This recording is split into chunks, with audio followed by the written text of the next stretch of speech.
Bonjour et bienvenue sur Aki Télé. On continue notre série pour des femmes remarquables. Et ici, nous sommes à Meillan-sur-Garonne, c'est dans Lot-et-Garonne, dans le 47. Et nous sommes accompagnés par la maire de Meillan, Madame Régine Poveda. Bonjour Régine. Bonjour. Alors, on va faire donc un portrait de vous pour montrer un peu que les postes ne sont pas uniquement réservés aux garçons, et que les femmes peuvent aussi des postes et des fonctions éminentes.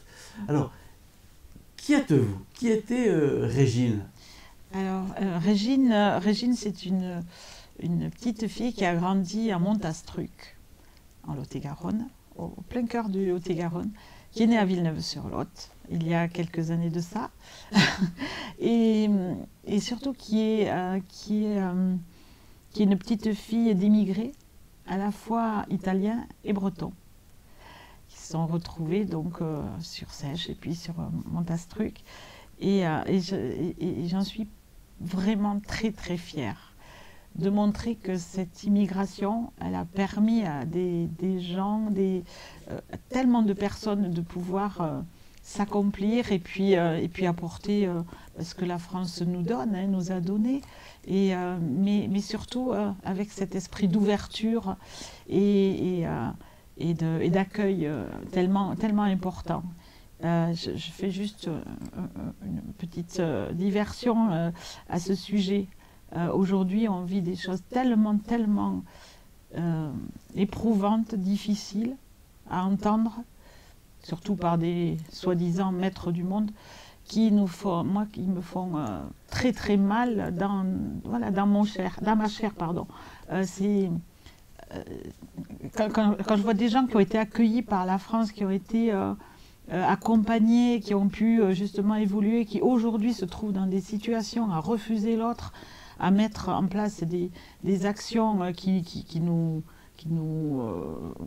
font qu'on est sans arrêt en opposition, et ça clairement ça me fait mal. Donc cette petite fille... C'est dû à quoi ça? Que les gens soient comme ça, tant en opposition? Aujourd'hui, c'est tellement important et tellement grave ce qui se passe que je crois qu'il faut avoir une analyse très fine pour vexer personne et pour justement essayer d'aller chercher, de se dire pourquoi ici à Meillan on a une recrudescence, on a 23-24%, même plus de personnes qui votent sur l'extrême par sanction, mais de qui? Aujourd'hui, je suis capable, moi, de dire, tu vois, toi, tu as voté Front National, et toi, je t'ai aidé à trouver un emploi. Toi, je t'ai aidé à trouver un appartement, une maison. Et la récompense, c'est quoi? C'est de dire, tu vaux rien. Parce que moi, je le prends comme ça, même si c'est une élection nationale, ça peut être une élection nationale, législative, etc. Peu importe, c'est qu'on a raté quelque chose. On a raté quelque chose avec ces gens-là. Alors, on va revenir Pardon. Non, c'est pas grave. On va revenir sur la petite Régine. Ouais. Donc, elle est née... c'est le papa qui était italien? Non, la maman. Pesotto. Et mon papa Martin. Donc, je suis une fille Martin. Voilà. Poveda, c'est un nom Poveda, c'est mon mari. Voilà. Alors... Et alors, je suis tutti frutti, forcément, oui, puisqu'italien, espagnol, breton, très, et assumé donc, complètement. La petite Régine, donc, elle a fait ses premières classes à quel endroit? À Montastruc. À Montastruc, j'étais tout le primaire à Montastruc, ensuite je suis allée à Sainte-Livrade pour le collège, et après je suis partie dans le privé pour apprendre le secrétariat. Et j'ai passé les concours et examens, à l'époque c'était examen de secrétaire de mairie, qui ont fait que j'ai été secrétaire de mairie en 1976 à Montastruc, jusqu'en 80, puisqu'après j'ai trouvé le bonheur de ma vie et je me suis mariée, j'ai suivi mon mari qui était gendarme, je l'ai suivi à Mios. Pour après faire un retour 3 ans après à Marmande. Là, on quitte Lot-et-Garonne, on va... Oui, juste le temps voilà. Gironde, voilà. Ouais. et ensuite, on est revenu, mon mari a été muté à Marmande, où on est resté jusqu'à ce qu'il prenne sa retraite. Ensuite, on a construit en 99 ici à Meillan. Parce que moi, je suis arrivée secrétaire de mairie en 93, Ici à 1er Meillan. avril 93, 1er avril 93, vendredi 1er avril 93. Ma maman disait toujours, qui commence un vendredi en a pour la vie. Ah. J'ai commencé un vendredi et je suis encore à Meillan. Voilà, et ça fait depuis 93 que j'étais dans le bureau à côté, c'est-à-dire secrétaire de mairie. Et on a fait construire, et puis voilà, notre vie, nos enfants sont nés sur Villeneuve-sur-Lot toujours, parce que j'ai toute ma famille là-bas. Mais elles ont grandi après à Marmande, voilà. Et puis, Alors, donc, secrétaire de mairie, et comment on passe de secrétaire de mairie? Alors, secrétaire de mairie, vous avez été maire avant d'être député, député avant d'être maire, député maire? Alors, j'étais secrétaire de mairie depuis 93 jusqu'en 2008. Monsieur Fenouillet, qui était l'ancien maire ici, qui malheureusement est parti trop tôt, parce qu'il m'avait promis de m'accompagner, de m'aider dans mes fonctions de maire. Et oui, ça a été très... Soudain? Oui, c'était une vraie épreuve, voilà, de gérer ce départ. Et donc, en fait, il m'avait demandé en 2007, il m'avait dit, voilà, j'aimerais bien, est-ce que ça vous dirait de prendre le relais, puisque, bon, j'avais rejoint aussi, étant socialiste, j'avais rejoint aussi le parti. Vous avez déjà, là, à quel moment vous avez rejoint le Parti socialiste? Là, avec M. Fenouillet. En tant que secrétaire de mairie? Non, alors en tant que Régine Poveda. Parce que je ne faisais pas... Oui. Voilà, vraiment, je sais séparer. Et encore aujourd'hui, moi, j'accueille tous les gens de tous les partis, d'un extrême à l'autre, pour les aider. Je pense que ça fait partie un petit peu de mon... Votre ADN. Voilà, de mon ADN. Et puis, quelque part, je suis vraiment fière de ça, de pouvoir ouvrir la porte à tout le monde et d'essayer d'accompagner tout le monde. Je ne leur demande pas s'ils ont une carte ou quoi que ce soit. Jamais, jamais, jamais. Mais ce qui est sûr, c'est que quand je suis arrivée, donc M. Fenouillet m'a tout appris en matière de politique, mais aussi en matière simplement d'idéaux qu'on portait, et que vraiment je savais que c'était lui, voilà. C'était votre mentor. Voilà, c'est ça. D'ailleurs, au moment de sa sépulture, j'ai terminé son hommage en disant les paroles d'une chanson de Serge Lama, mon ami et mon maître, voilà, c'est mon maître et c'est mon ami. Et c'est lui qui m'a appris à être ce que modestement je suis, voilà. Et c'était tout résumé, quoi, ça, voilà. Donc maire. Ensuite, j'ai été maire en 2008, en mars. Et donc, M. Fenouillet est décédé subitement en juin. Et donc, j'ai dû procéder à ses obsèques, faire ses hommages. Enfin, c'était quand même vice-président du conseil départemental, général à l'époque. Et puis, surtout, il était... très investi partout, les consulats des Côtes du Marmandais, et il a été créateur du syndicat d'irrigation, il a construit notre village, vraiment, c'était un maire bâtisseur, et donc je me retrouvais à la tête de tout ça, et surtout, aussitôt, il était conseiller général, c'était la question, elle a pas été... Enfin, la réponse à la question, est-ce que tu vas prendre le relais, en fait, te présenter à sa place, je crois que je ne me la suis même pas posée. C'est tout naturellement que j'ai dit... j'ai répondu à un journaliste, et là j'étais novice en la matière, parce que quand on est secrétaire de mairie, on n'a pas cette charge-là. Et donc... quelqu'un a dû me poser, j'ai dit ben, oui, je me présente, mais comme ça. Et c'était Madame Fenouillet qui, elle, m'a dit il faut que vous y alliez. Donc je me suis présentée au conseil général et j'ai été élue. Donc maire, conseillère générale, voilà. Et ensuite, donc là, jusqu'en 2011. Et en 2011, j'ai rencontré Mathias Fekl, qui était élu à Marmande. Et on revenait justement d'une réunion à La Rochelle du PS. Et voilà, mon mari conduisait, on était dans la voiture. Donc on voiturait à l'époque déjà. Et là, il m'a demandé, il m'a dit, bah, écoute Régine, il faudrait qu'on réfléchisse, ça te dirait de partir aux législatives avec moi? Alors, moi, Régine, non, mais moi je suis déjà conseillère générale, mais pourquoi moi? Il me dit, mais tu te rends compte, tous les gens que tu connais, parce que je suis une femme de terrain, tout simplement, je crois. Et donc, mon mari était là, il conduisait, je le revois encore dans le rétroviseur, avec les yeux écarquillés. Et arrivé à Marmande, on a discuté davantage, et après j'ai dit oui, on va partir. C'est important d'avoir le soutien de votre mari? Ah, c'était essentiel. Pas important, c'est indispensable et essentiel.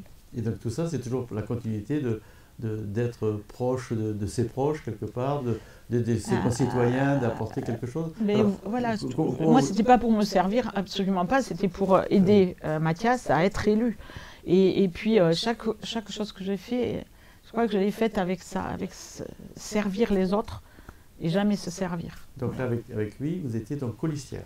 Voilà, moi j'étais sa suppléante, en fait. J'étais sa suppléante et avec, je peux le dire, il m'en voudra pas, avec l'assurance, je lui avais dit, écoute, d'accord, on fait la campagne, on fait, vraiment, je m'investis. D'ailleurs, quand on a été élu, quand il ne pouvait pas être là, c'est moi qui y allais, on fait le rôle d'un suppléant, une suppléante. Et je lui avais dit, mais moi je ne monte pas à Paris, hein. Parce que je ne connais pas Paris et je ne monterai pas à Paris. Mais non, t'inquiète pas, je serai députée. Et puis au bonheur pour nous et pour lui, mais pas pour moi. C'était en octobre 2014. Il m'appelle, ou en septembre, il me dit, bon, écoute, Régine, Madame la députée. J'ai dit non, Madame la députée, non, moi je suis Régine. Si, il me dit, écoute, si tu es d'accord, je serai d'accord pour prendre le poste de secrétaire d'État chargé du tourisme. Alors là, j'étais à côté dans le bureau, les bras m'en sont tombés, j'ai dû m'asseoir. Je dis, oui, mais comment on fait, comment ça se passe? Bon, donc après, on a discuté. Et d'autant que je traversais à l'époque... Il montait au gouvernement. Voilà. Lui, il entrait au gouvernement, donc il laissait sa place de député titulaire, on va dire. Donc il vous a demandé l'autorisation d'aller au gouvernement si vous acceptez d'être député. Oui, enfin quelque chose un petit peu comme ça, même si... oui, non, mais c'est quelqu'un de formidable, Mathias Fekl. On ne s'imagine pas vraiment la grandeur d'âme qu'a ce jeune homme, je peux me permettre, parce que il pourrait être mon fils, donc... et donc, et puis l'intelligence, enfin, voilà, il a vraiment tout. Et donc, c'est un véritable espoir pour notre pays, Mathias. Et donc, et je lui serai reconnaissante toute ma vie de m'avoir permis de pouvoir aller à l'Assemblée nationale. Moi, la petite fille d'immigrés, fille de résistants, avec... voilà, j'ai pas forcément des bagages, j'avais pas de bac. Je n'avais pas le bac, hein, j'avais un BEPC. À l'époque, c'était une valeur, d'avoir le BEPC. Et puis, j'avais la connaissance de la vie, tout simplement. Mes parents étaient restaurateurs. Je savais servir, je savais... Voilà, et je pense que c'est avec tout ça que j'ai pu me construire. Et après, bien sûr, intellectuellement, j'avais tous les acquis que m'apportaient les communes, parce que depuis 1976 que j'étais dans la fonction publique, voilà, on connaissait quand même les rouages de tout ça. Donc voilà, je parle trop de moi et de ma vie. C'est un peu le but de... Je comprends, mais bon, voilà. Et donc, c'était super, enfin une aventure que j'ai pu vivre, c'était formidable.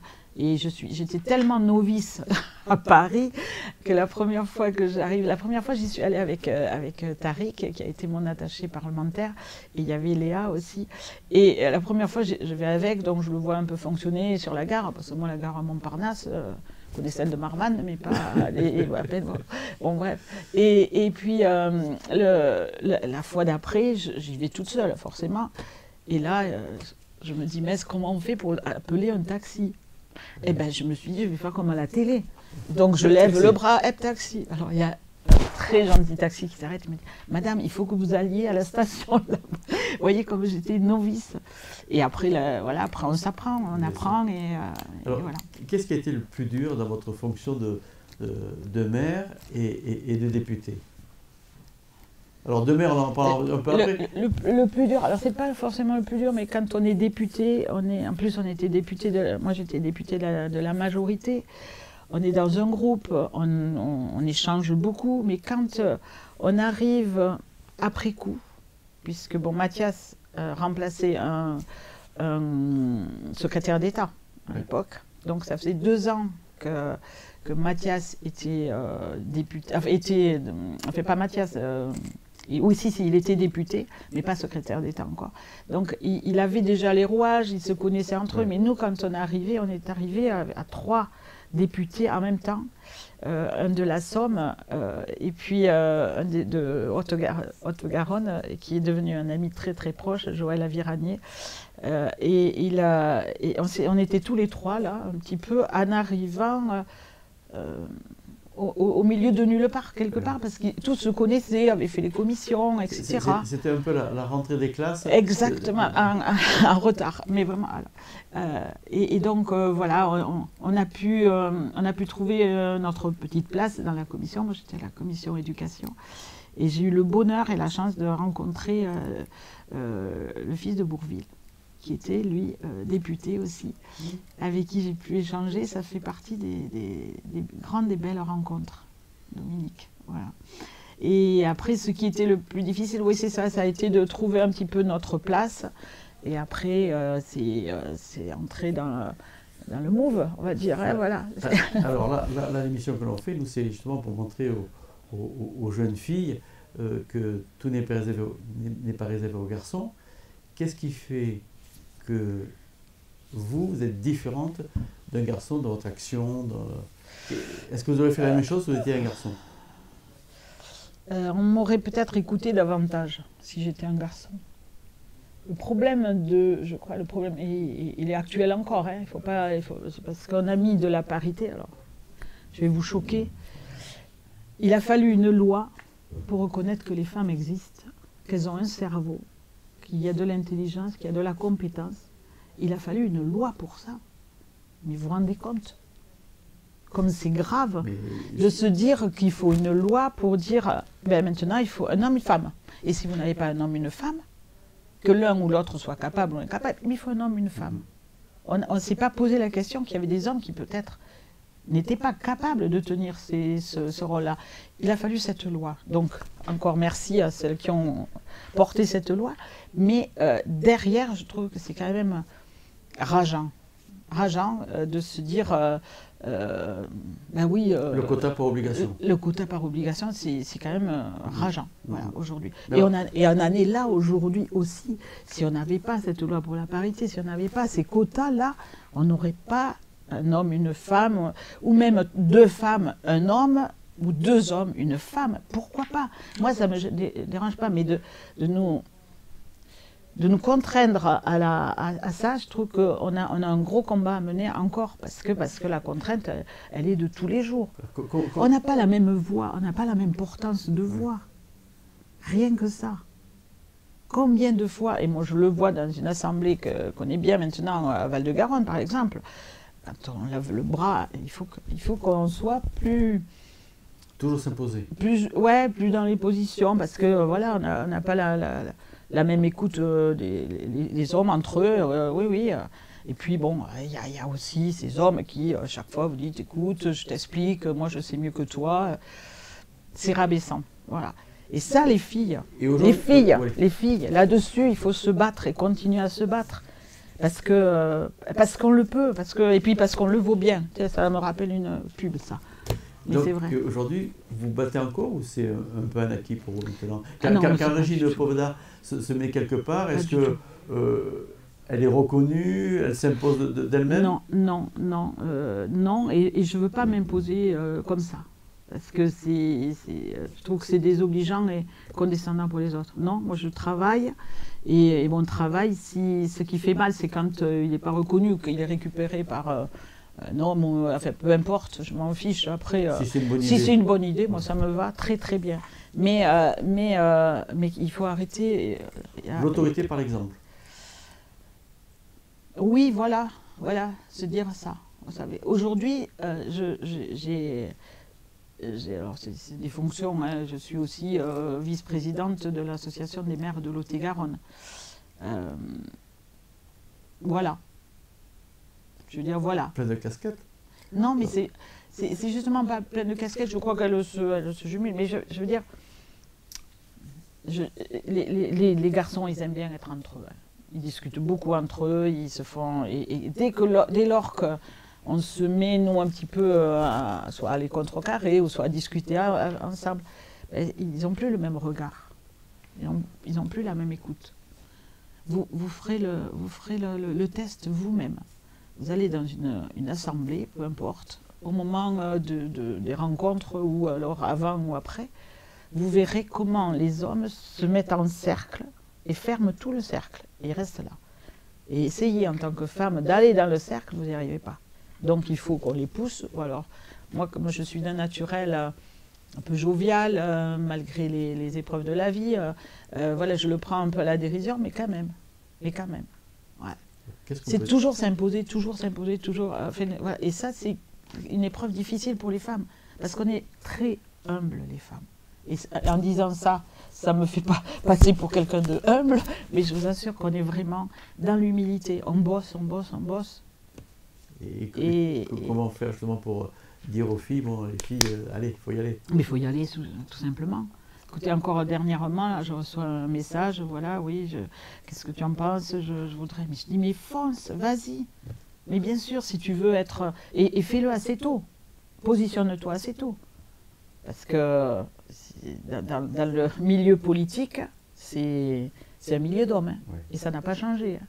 Ça n'a pas changé. C'est pour ça que je suis en admiration, moi, devant Sophie Borderie, qui est présidente du département, que je suis devant toutes ces femmes qui sont actrices et qui sont vraiment à la tête des choses, des grandes institutions. Ça, c'est important.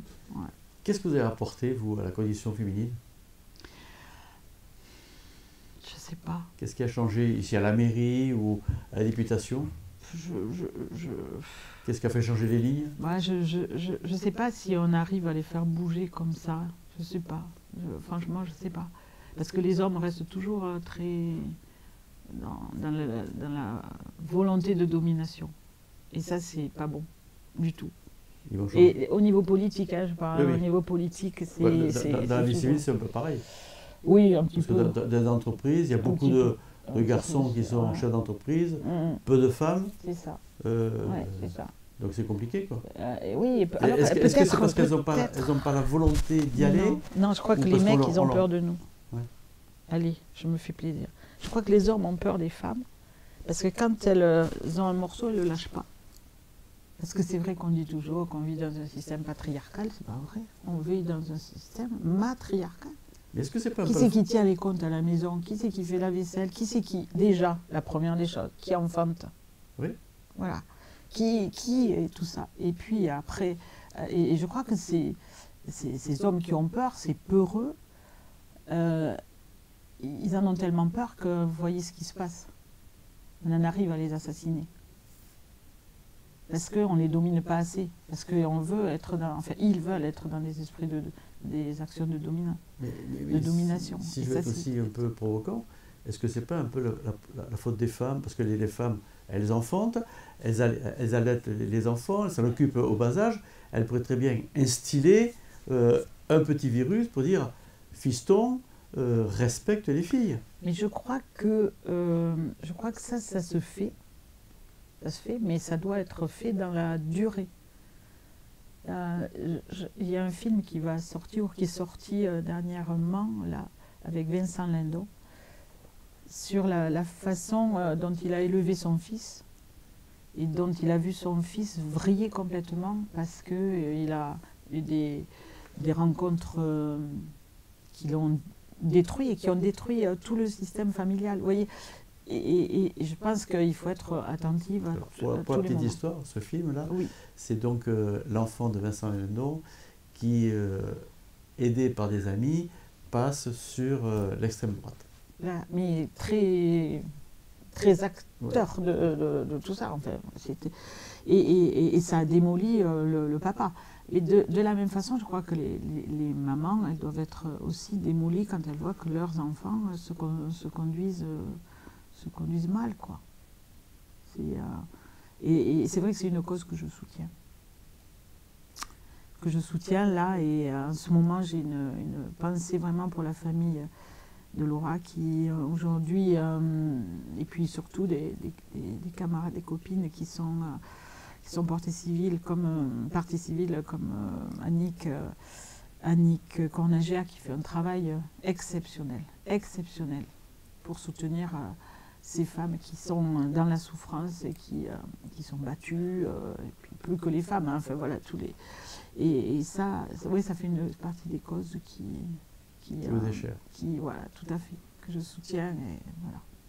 Et d'ailleurs, c'est sans flagornerie, mais c'est quand même, j'étais fière qu'on m'ait remis la médaille, la Légion d'honneur, pour avoir défendu cette cause, et puis bon, pour mon engagement professionnel aussi de 40 ans de vie publique. Voilà. Donc aux filles, il faut leur dire, allez-y. Allez-y les filles, bousculez. Et surtout ne vous posez pas de questions, on est les meilleurs. Et ne vous laissez pas attendrir par le fait que hommes, femmes, c'est égal, c'est pareil. Non, on est bien supérieurs aux hommes. Notez ça les filles. Allez-y. Faites-vous confiance et surtout, voilà, très prochainement il va y avoir le lancement de la campagne des municipales. Les hommes ne se posent pas la question s'ils ont 60 ans, 70 ans, 80 ans. Ils ne se posent pas la question. Ils repartent, et tant mieux. Mais les femmes, nous, on se pose, ah ouais, non, je suis trop vieille. Ah mais non, ouais, mais je ne vais pas pouvoir. Non, on y va, au combat. En avant toutes. Ça sera le mot de la fin. Régine Poveda, mille merci de nous avoir reçus chez vous. Avec grand plaisir. C'était un grand plaisir pour nous aussi. Grand Et puis moi, je vous donne un rendez-vous très prochainement sur KTV pour un nouveau portrait de femmes d'action. À bientôt. Merci.